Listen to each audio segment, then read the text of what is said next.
like blood-drinking sacrifice. It's in the genetics. It's like a software program playing through them, and therefore, I've said so many times over the last 21 years since I started going into all this, if people perceive what these bloodlines would do on the basis of what they themselves would or would not do, you've completely lost the plot. Because if we could look through the eyes, Alex, of these hybrid bloodlines, the Rockefellers, the Royals, the Rothschilds, etc., we would be beyond shocked at the way they were perceiving reality compared with the way most humans perceive reality. You see, one of the things, this is a really important point, one of the things that this software program, I'm calling these hybrid bloodlines, one of the key things that's been deleted from them is empathy. The ability to feel for the consequences and the feelings of others that you put in terrible positions. That empathy is a fail-safe mechanism for human behavior, because we look in a child's face, Alex, and the thought of sacrificing that child, the thought of terrorizing that child, of sexually abusing that child, the very empathy alone deletes anything. No, it's more than that. It's more than that. I'm like Tony Montana. I'm ready to kill anybody who wants to hurt a child. I don't have a lust for violence and things like that, except when somebody's hurting a child. I'm ready to kick 20 people's ass, David. The thought of somebody hurting a child, I'm ready to stomp 20 people on the ground. And I'm not a tough guy, but I'm ready to absolutely open a can of clobberning time. And so I can't, and that's why good people are blind. We can't imagine that the evil is even into this. Yeah, the point I'm making is, though, that process of feeling empathy for the suffering of the child, they do not have the ability to feel that. This is the key, because this hybrid genetics has deleted that. It's deleted it on purpose, because you don't want people representing your horrific agenda for humanity if they have a conscience. The last thing that you want, because that's going to make it much more difficult to get those people. So in your research, I would have zero of this hybrid stuff if I feel absolutely violent towards anybody who wants to hurt a child. Well, no, what I would say is, if you have a feeling that you can hurt people, and anybody, I'm not talking about you, I'm talking about in general, hurt people, and not have any feelings for what they are suffering, what they are feeling as the result of your actions, well, that is a lack of empathy. And this is why pepper bombing Baghdad, pepper bombing Libya, Tripoli, Sirte, full of civilians, killing 2,000 people on 9/11. For the rest of us, the feeling of empathy with their suffering, with their trauma, with it's overwhelming. It's torture. With the parents and the loved ones of people on 9/11, that alone would stop us even thinking or dreaming about doing it. You delete that, Alex, there are no limits, there are no buffer stops on behavior, and because there are no emotional. Well, let me expand on that, though. Have you seen the little 3-year-old girl with the whole lower mandible blown off with the tongue hanging out, screaming in panic and pain? For us, that's torture, but you're saying for the Illuminati, that's music. Look, Alex. Let's look at this again in a very simple way. If you are capable, without empathy, without feeling, to sacrifice a child and go through the ritual that builds up and builds up and builds up to it, building systematically the terror in that child, are you going to give a damn about a child blown apart by a NATO bomb? No, you're going to think it's great. You're going to think it's fun. In so many ways, mate, that little 12-second clip of Hillary Clinton glorifying in the death of Gaddafi that's been going around the internet, that absolutely, in a very, very encapsulated 12-second way, very mild compared with what they do in the shadows. We came, we saw, he died. Encapsulated these people's attitude to the human population. Yeah, we came, we saw, he died. And the reporter giggles with demonic pleasure. I know. Hillary, and the word is, They had agreed to have him surrender. Hillary was what the sign. She landed. They set him up. He came out in a white flag, and they killed him. Yeah, absolutely. And you know, until we breach this chasm and realize what we're really dealing with, a level of what people call evil. I mean, that's even a word that doesn't describe it. A level of darkness, of beyond our imagination to comprehend where the depths that they're coming from. That is the power that is running NATO, that is running governments, that is running the banking system. This is why, let's look at this again, this is why they'll crash the banking system to get a massive problem to which they can advance their agenda with a solution. Look at the people in tent cities across America. I could bloody cry when I see it. And decent people with their families who are out of work and can't pay their mortgage because of the banks who then come across and take their house away. And they can do that. They can look at the television every night and see this stuff and go on the internet, and they can see the suffering of vast numbers of people in Greece, in America, and all over the world. They can see the unbelievable suffering in what's become the third world, where they make their products for cents on a dollar in starvation wages in sweatshops, and then ship them across the world and charge as much as they can get for them. They can do that. They can do all of that. This is the mentality that's behind it. The same mentality that can sacrifice a child will have no problem doing that to vast numbers of people. Well, David, it's more than that. And this is why I want to close with you in the last 5-6 minutes we have left.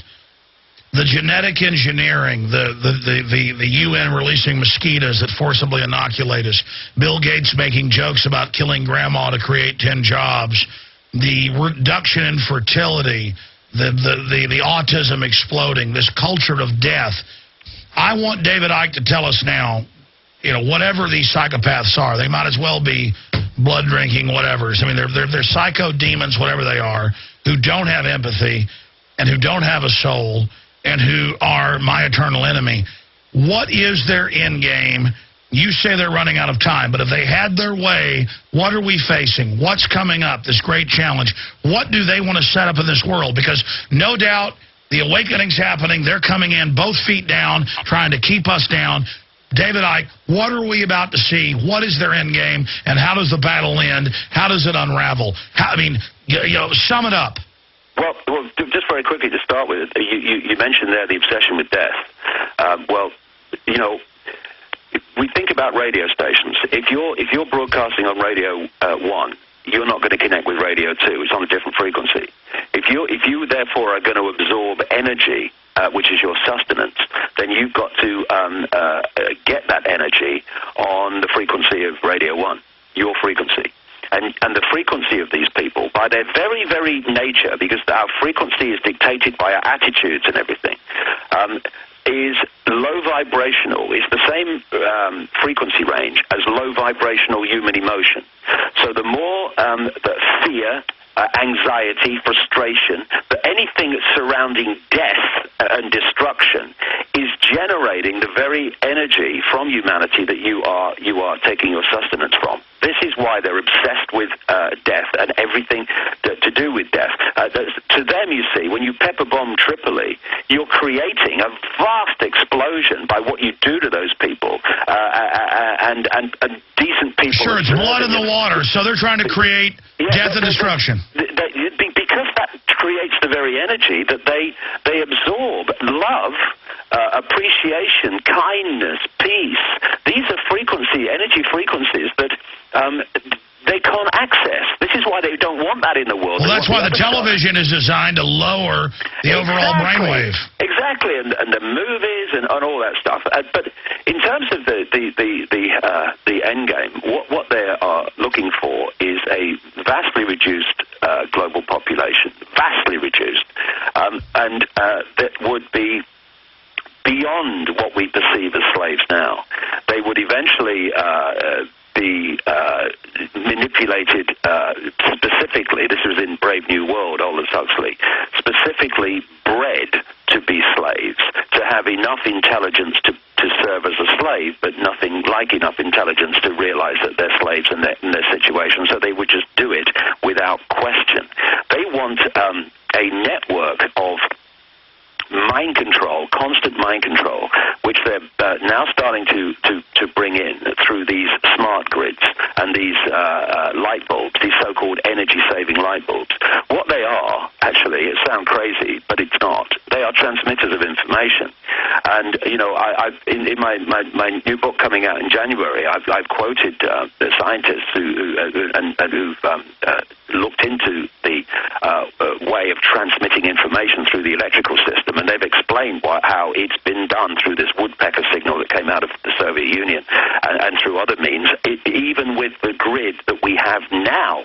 And what the smart grids are with these smart meters, and I've just come from Australia, they're kicking up a fuss there, they're kicking up a fuss about them in California. No, they admit they can cause cancer, so they can beam whatever frequency they want. Exactly. They're in your house, and they admit, it was on the news today, even San Francisco Chronicle, the smart meters can even, with an algorithm, tell what you're watching on TV. Yes, exactly. And so this smart meter grid, this smart grid, which they want to connect in every country, and in every country connected to a global network, it is a purpose-built surveillance operation, so that they, like you quite rightly say, can see the fine detail of your lives through the communications with the operating center. But also, they admit that, by the way. Yes, they admit they're putting up nationwide street lights that listen and videotape you. Yeah, exactly. But the key thing beyond that is that they can send information the other way, and through this delivery system, which these light bulbs are a big part of it, they're delivering within the frequency range of human brain activity information which people are designed to decode as their own thoughts and perceptions. It's a mass mind control operation. And so, you know, there's so many elements to it, but what they want is this, the population, human population, that comes into this world through not even procreation, as Brave New World talked about eventually, but through, laboratory means. And where they are produced in batches. And that's why they have to destroy our fertility, so we have to go to them to have them born in a laboratory where they can then put in the Trojan horses as they want, and you actually get a child that looks like you, but it's not even your child. You can see this program, this plan. David, promise me that before the new book comes out in January that you will join us again here on air. But in closing, because I got Mike Adams, waiting to come in here. Yeah, Mike's a great guy. I love his stuff. He's awesome, but I keep you for 10 hours. I would, but and I'm sorry that we didn't get your email till earlier with the phone number, crazy internet stuff. But in closing, all of this, though, to give hope from my gut is because the system is panicking and they have failed, and they're scared. Well, this is the key point. You see, I make the very strong difference between what I call consciousness, which is the infinite, eternal self, and what I call mind-body, which is the interface. It's like a computer. It's like people say I'm going on the internet, but we don't go on the internet. The computer does, and we So even if they program us, our soul still knows. Yeah. What I'm saying, what I'm going quickly with this. I know you're running out of time, but it's an important point. We go on the internet through the computer.